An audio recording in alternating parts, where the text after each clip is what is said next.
ஒன்றிய நிதிநிலை அறிக்கை குறித்த தீர்மானம் அதை முன்மொழிவதற்காக வருகிறார் தலைமை நிலைய செயலாளர் அருமை சகோதரர் வழக்கறிஞர் எம் ஜெயினுலாப்தீன் அவர்கள்.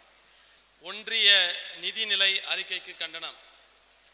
அண்மையில் நாடாளுமன்றத்தில் தாக்கல் செய்யப்பட்ட ஒன்றிய பாஜக அரசின் நிதிநிலை அறிக்கை வன்மத்தின் வடிவமாகவே உள்ளது.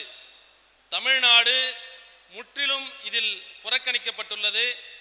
சிறுபான்மையினர் முன்னேற்றம் காலில் போட்டு மிதிக்கப்பட்டுள்ளது.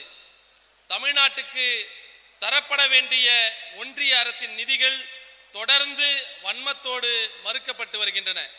விவசாயிகள், வேலை வாய்ப்பற்ற இளைஞர்கள், நடுத்தர வர்க்கத்தினர், ஏழைகள் ஆகியோருக்கு எதிரான சதியாகவும் அதானி, அம்பானி உள்ளிட்ட கார்ப்பரேட் நிறுவனங்கள் மேலும் பொருள் குவிக்கவும் மக்களை கொள்ளையடிக்கவும் உதவுகின்ற கருவியாகவும் ஒன்றிய நிதிநிலை அறிக்கை அமைந்துள்ளதற்கு இப்பொதுக்குழு வன்மையான கண்டனத்தை தெரிவித்துக் கொள்கின்றது.